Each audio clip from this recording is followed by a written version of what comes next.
Imagine trying to create, I don't know, a whole universe of sound. Yeah. Really rich, complex, emotional, and doing it all with just one violin. Yeah, it sounds almost impossible, doesn't it? It really does. But today we're diving into a piece that does exactly that. It's become like a real monument of violin music. Johann Sebastian Bach's Partita No. 2 in D minor, BWV 1004, just celebrated for its depth and, well, its incredible technical brilliance. And it's fascinating when you think about when he wrote it. So Bach was Kapellmeister in Köthen around 1717 to 1720. Right. And that period, unlike his later time in Leipzig, wasn't so focused on, church music, vocal music. Prince Leopold, his boss, was Calvinist. Okay. So the court really favored instrumental stuff, secular music, which, well, it made it a really fertile time for pieces like these sonatas and partitas for solo violin. Okay. So that context is key. And this partita, the D minor one, is right there in that amazing collection, the Sei solo a violino senza basso accompagnato. The 6 solos for violin without bass accompaniment. Exactly. So our mission today, really looking at the sources you've shared, is to get under the skin of this partita. What makes it, and especially that huge final movement, the Ciaccona, so incredibly important. Yeah, what gives it that power? We want to explore its emotional impact, the sheer creativity of the technical stuff, and, why it still grabs musicians and listeners so powerfully after all these centuries. Well, if we step back a bit, look at the big picture of violin writing then. Bach wasn't just, working in a vacuum. He was definitely building on what came before.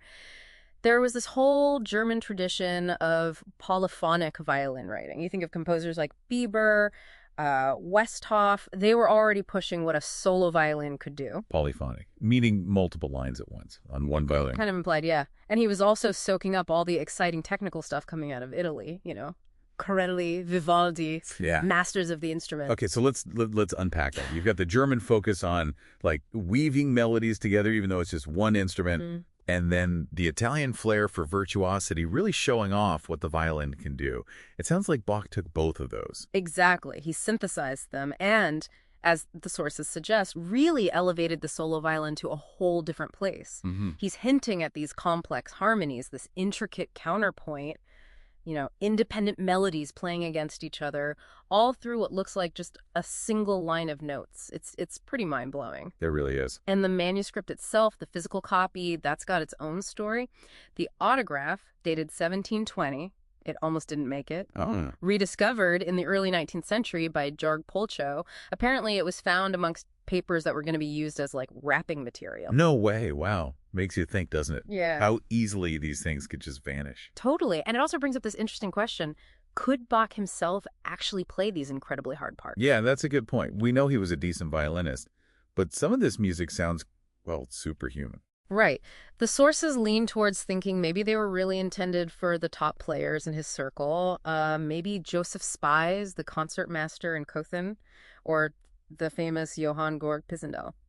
So he was writing for the best of the best, almost like composing for the absolute limit of what was possible. That seems likely. And that kind of sets the scene for understanding the challenges within the partita. It kicks off with the Allemanda, which the sources describe as needing this grave, expressive, polyphonic style. Again, that idea of implied multiple voices. Got it. Grave and expressive. Then you get the Corrente, much faster, flowing, requires incredible agility, really clean playing. Every note has to be sharp, distinct, even at that speed. Okay, speed and clarity. And then the Sarabanda, here the tempo just drops right down, much slower, profound. It's in triple time, and the sources really highlight the rich chordal writing. Chords on a violin. Yeah, playing multiple strings at once. It creates these chords, and there's this real emotional weight to it. Just imagining sustaining that kind of depth. It's remarkable. Wow. Okay. Slow, deep chordal. And then whoosh, the Giga bursts out. Complete change of mood. Lively, complex. It's a fugal dance. Fugal. Like a fugue. Yeah, basically. A main theme gets introduced and then other implied voices pick it up in imitation. Complex stuff. Okay. Lively, complex, fugal, That's quite a journey already. But all of that, as impressive as each movement is, they really feel like they're leading up to something, serving as a kind of prelude to what the sources rightly call the crown jewel. The Ciaccona. The Ciaccona. It's almost as long as the first 4 movements put together. It's practically an epic in itself. Okay, so for anyone listening who maybe isn't super familiar with the Ciaccona, Can we break down its structure? What makes it so monumental? Well, fundamentally, it's a set of variations.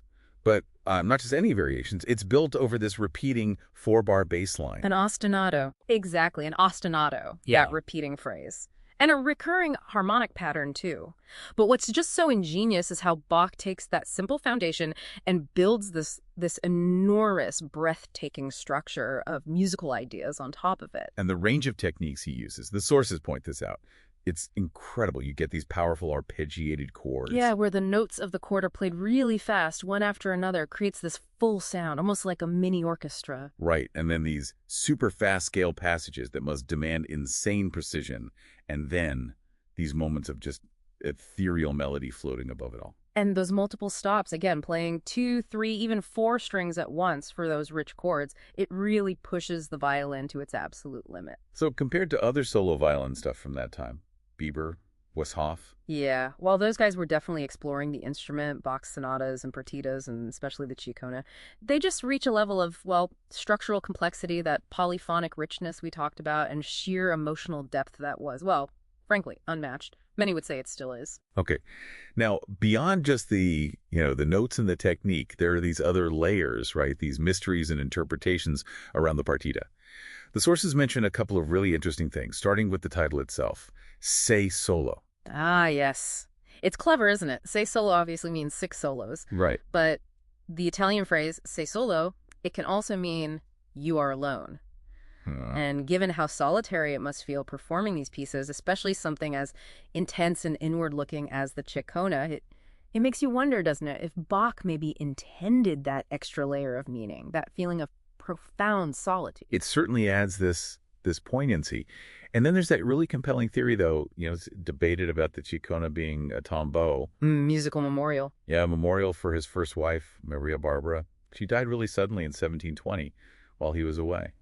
Makes you think about the emotional core of the piece. And this is where the work of musicologist Helga Thon comes in. It's quite fascinating. She argues that the Ciaccona is actually woven through with hidden chorale. Like hymns?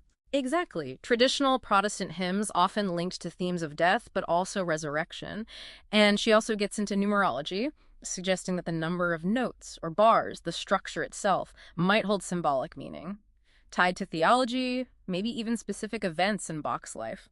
Wow. Like a hidden code within the music. Kind of. Now, the sources are clear. There's no definitive proof. It's still very much a theory, sparks a lot of debate. But it's fascinating. It is. And even just the possibility of that deeply personal layer, it adds another dimension to understanding why the Ciaccona feels so profoundly sad in places, but also has these moments of, like, ultimate transcendence. It definitely connects with that deep emotion everyone seems to feel in it. And it's not just scholars, is it? The sources have some powerful quotes from famous musicians. Oh, absolutely. Brahms, that letter he wrote to Clara Schumann, his awe is just palpable. Yeah. He talks about how this one person, Bach, with this small instrument could write, and I'm paraphrasing here, a whole world of the deepest thoughts and most powerful feelings. And then Yehudi Menuhin calling it the greatest structure for solo violin that exists, and Joshua Bell saying it's one of history's greatest achievements, period. By anyone. That's some serious praise. It is. And the fact that the Ciaccona has been transcribed, arranged for so many other instruments, piano, organ, guitar, even full orchestra. Right. That just shows its universal appeal, doesn't it? Its power goes beyond just the sound of the violin. The music itself is so potent. So potent, it can be reimagined in all these different ways. Yeah. Which makes you wonder, how did people react back then? These pieces are so hard, so intricate. Were they instant hits? Well, interestingly, no, not really. The sources suggest they weren't performed much in public in Bach's lifetime, or even for quite a while after he died. Why not? Too difficult. That was probably a big part of it. The technical demands are just immense. But also, musical tastes were changing, moving towards a simpler style, more obviously melodic. So these really complex works might have just seemed, too dense, too academic, maybe. So these absolute masterpieces of the repertoire were kind of hidden gems, private treasures. It looks that way. Though they were known in Bach's circle, one of his students said Bach himself used to play them on the clavichord, adding harmonies as he went. Oh, interesting. That hints at that implied harmony again. Exactly. And Bach's first biographer, Forkel, he wrote in 1802 that these solos were seen as the ultimate test for any serious violinist, the proving ground for real mastery. So their main role early on seems to have been more pedagogical, educational. Right. Until Really the mid-19th century. That's when the great violinist Joseph Joachim started championing them. Joachim. He was crucial. He played the Ciaccona in public in 1840 and later performed the whole set. He really brought them out into the concert hall for everyone to hear. Okay, so Joachim is key to their revival. Now, the sources also mention something about dance, multidisciplinary interpretations. Bach used dance titles, Allemanda, Corrente, Sarabanda, Giga. Did he expect people to dance to this? And it's a good question. A complex one. Yes, they have dance names, but they're very stylized dances. Stylized how? Well, they have the rhythms, the general feeling of the original court dances, but they're really instrumental music for listening. There's a quote from Martin Geck about Bach's keyboard partitas, but it applies here too. Music about dance, not music for dancing. Okay, so it's more like capturing the spirit of the dance, the rhythm, the character, not providing steps. Precisely. But the sources do point out that because dance was so ingrained in Baroque life, listeners back then would have felt those rhythms much more physically. Performers might have even used small gestures. A kind of bodily connection to the rhythm. Exactly. And you see that today, right? The Ciaccona especially has been choreographed loads of times in modern dance, which just shows how evocative it is, how much it makes you want to move or see movement. So these modern dance interpretations, they're not what Bach planned, but they can sort of explore the feelings, the ideas in the music. Yeah, I think that's a good way to put it. As long as they stay connected to the historical spirit, they can illuminate the music in new ways. It's not just adding pictures, it's exploring those underlying feelings, those dance archetypes. Interesting. Well, it kind of leads us to this other big idea that comes up again and again with Bach, this feeling of mathematical perfection. Yeah. Especially in these solo violin works, people often describe it that way. They do. It's this sense of incredible order, like a perfect design. Almost divine, some might say. Okay, so where does that feeling come from? Let's break it down. The sources mention a few things. Well, first, there's just the symmetry and proportion, the architecture of the music. The Ciaccona, again, has that big ternary form, minor to major, back to minor. And the way those 64 variations unfold is just incredibly organized. Masterful structure. Okay, structure. What else? Then there's that contrapuntal genius we keep coming back to, how he implies all these independent lines on just one instrument. It's like solving this incredibly complex sonic puzzle. Yeah, like three-dimensional sound from a single thread. Right. And then underpinning it all is the harmonic logic. Yeah. It's deeply expressive music, sure, but the way the harmonies move, the tension and release, it all follows these clear, almost mathematical principles. Everything feels perfectly placed, purposeful. Makes sense. Harmonies feel right. And then, of course, you have those theories about numerology and symbolism, particularly with the Ciaccona. Thurine's ideas again. Yeah. Her research suggesting these hidden number patterns, maybe even embedded hymns like Christ's lag and Toadsy Abandon, Christ lay in death's bonds, potentially linking the music to theology or personal events. The sources even mention gematria. Assigning numbers to letters to find hidden meanings. Exactly. That kind of thing. Adding another layer of intellectual design, potentially. Like a secret code woven in. Maybe. And finally, the sources talk about the sense of exhaustive exploration. You feel like Bach just took the violin and systematically explored everything it could possibly do, technically, expressively. He pushes it to the absolute limit in these sonatas and partitas. Right, leaving no stone unturned, musically speaking. Exactly. That comprehensive quality, it contributes to that feeling of perfection, of this divinely ordered creation. But, and this is really important, the sources stress this, we have to remember, Bach was a deeply spiritual person. Soli Deo Gloria. To God alone be glory. For him, music was both science and art. That intellectual structure, it wasn't just cold calculation, it was the framework for profound emotional and spiritual expression. The perfection we feel isn't just technical. It's that incredible fusion of mind, heart, and spirit. That makes perfect sense. So as we wrap up this deep dive, it's really clear, isn't it? Bach's Partita No. 2 in D minor. Yeah. It's so much more than just a hard piece for the violin. Oh, absolutely. It's like a whole concentrated world, musical thought, human feeling, all pouring out of just one instrument. Yeah. We've touched on the history, the sheer technical brilliance, that enduring mystery of the Ciaccona, its journey to being recognized, and this fascinating link between that feeling of mathematical perfection and just deep, deep emotion. Which brings us, I suppose, to a final thought for you listening. When you think about the Ciaccona with its intricate design and its huge emotional weight, where do you feel its real power comes from?